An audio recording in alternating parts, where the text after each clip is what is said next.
ডিমের হালুয়া বা ডিমের জর্দা এই রেসিপিটা মাত্র কয়েকটা উপকরণ দিয়ে যেমন বানানো হয়ে যায় তেমনি খেতেও কিন্তু খুব টেস্টি হয়।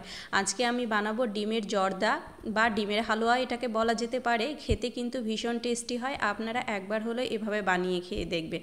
আমি প্রথমেই নিয়ে নেব ডিম। এখানে আমি 10টা মতো ডিম নিয়ে নিয়েছি, আপনারা আপনাদের পছন্দ মতো নিয়ে নেবেন। আর ডিমটাকে আমি আলাদা একটা বাটিতে ফাটিয়ে নিচ্ছি, যেহেতু এক একটা ঘোলা পাওয়া যায় আর সেটা যদি একসঙ্গে নেওয়া যায় তাহলে সব ডিমগুলোই ফেলে দিতে হবে, সে কারণে আলাদা বাটিতে একটা ভেঙে নিয়ে তারপর আমি যেটাতে গুলে নিব সেটাতে নিয়ে নিয়েছি। এক এক করে সমস্ত ডিমগুলো আমি এভাবে ফাটিয়ে নেব। এই ডিমের জর্দা বা হালুয়া বানানো যেমন সহজ তেমনি খেতেও কিন্তু ভীষণ টেস্টি হয়। এক এক করে সমস্ত ডিমগুলো আমি ফাটিয়ে নিয়েছি। এবার ডিমগুলোকে একটা কাঁটা চামচের সাহায্যে ঘেটে নিতে হবে, মানে একটু আমি গুলে নেব। এই তো ডিমগুলোকে আমি খুব সুন্দর মতো করে গুলিয়ে নিচ্ছি। খুব ভালো মতো গুলে নেওয়া হয়ে গিয়েছে। এবার আমি একটা পাত্রে নিয়ে নিয়েছি 1 লিটার মতো দুধ। 1 লিটার দুধ নিয়েছি আর এই দুধের মধ্যে কিন্তু আমি কোনো প্রকারের জল দিইনি। দুধটাকে খুব ভালো মতো জাল তুলে নিতে হবে, মানে 1 থেকে 2টো বলক আমি দিয়ে দিয়েছি দুধের মধ্যে। এরপর দুধের মধ্যে দিয়ে দেব 2টো এলাচ। এলাচের মুখটা একটু ফাটিয়ে দিয়েছি সুন্দর একটা ফ্লেভারের জন্য। খুব সুন্দর মতো দুধের মধ্যে জাল চলে আসলে যে আমি ডিমটা ফাটিয়ে রেখেছিলাম সেই ডিমটাকে দিয়ে দেব দুধের সঙ্গে খুব সুন্দর মতো করে গুলে নেওয়ার জন্য। এই তো দুধ আর ডিমটাকে একসঙ্গে খুব ভালো মতো গুলে নিতে হবে, মানে নেড়ে নিতে হবে। এবার গ্যাসের আঁচটা হাই ফ্লেম করে দিয়ে অনবরত নেড়ে নিতে হবে। ফার্স্টের দিকটা এভাবে খুব সুন্দর মতো করে খুব ভালো মতো নেড়ে দেবেন আর গ্যাসের আঁচটা কিন্তু হাই ফ্লেমে রাখবেন। গ্যাসের আঁচটা হাই ফ্লেমে রাখলে খুব সুন্দর মতো করে কিন্তু জাল উঠে যাবে আর আস্তে আস্তে এটাকে যেহেতু কমিয়ে নিতে হবে, হালুয়া বানাবো, সেই কারণে অবশ্যই গ্যাসের আঁচটা হাই ফ্লেমে রাখবেন। আর এর মধ্যে দিয়ে দেব 1 চিমটি পরিমাণ লবণ। মিষ্টির সঙ্গে কিন্তু লবণটা দিলে খেতে ভীষণ টেস্টি হয়।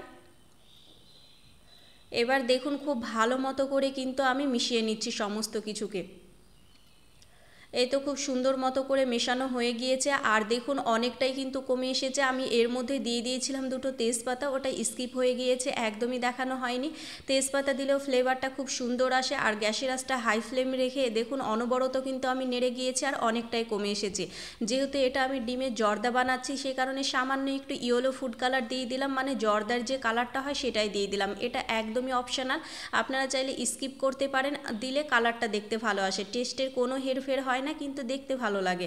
সামান্য একটু ফুড কালার দিয়ে খুব সুন্দর মতো করে কিন্তু মিশিয়ে নিয়েছি। অনেকটাই যখন কমে আসবে এই পর্যায়ে দিয়ে দেব 1 কাপ মতো চিনি। মিষ্টিটা অবশ্যই আপনাদের টেস্ট অনুযায়ী দেবেন। আমি 1 কাপ দিয়েছিলাম, এটাতেই কিন্তু হয়ে গিয়েছে। 10টা ডিম আর 1 লিটার দুধের জন্য 1 কাপ চিনি যথেষ্ট। আর এর থেকে যদি আপনারা বেশি মিষ্টি খেতে চান তাহলে আপনারা মিষ্টিটা অবশ্যই বাড়িয়ে দিতে পারেন। এবার সমস্ত কিছুকে খুব ভালো মতো মিশিয়ে নিয়ে গ্যাসের আঁচটা হাই ফ্লেমে রাখতে হবে। গ্যাসের আঁচটা হাই ফ্লেমে রেখে আপনারা অনবরত নেড়ে যাবেন। দেখুন অনেকটাই কিন্তু কমে এসেছে, আমি আরেকটু টানিয়ে নেব। এটা একদম শুকনো শুকনো করে নিতে হবে।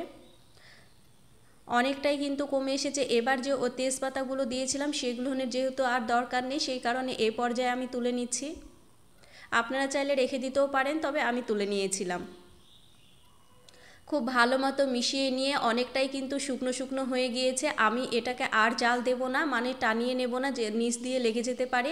এবার এটাকে নামিয়ে নিলেই কিন্তু একদম ডিমের জর্দা বা ডিমের হালুয়া একদম রেডি হয়ে যাবে। তাহলে কত তাড়াতাড়ি বানানো হয়ে যায়, আপনারা একবার হলো এভাবে বানিয়ে খেয়ে দেখবেন। এটা কিন্তু রুটি কিংবা পরোটার সঙ্গে খেতে ভীষণ ভালো লাগে, এমনিও খেতে ভালো লাগে।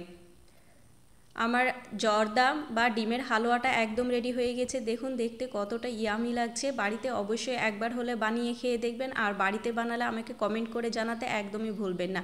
আর রেসিপিটা কেমন হলো অবশ্যই কমেন্ট করে জানাতে ভুলবেন না। ভালো লাগলে লাইক শেয়ার করতে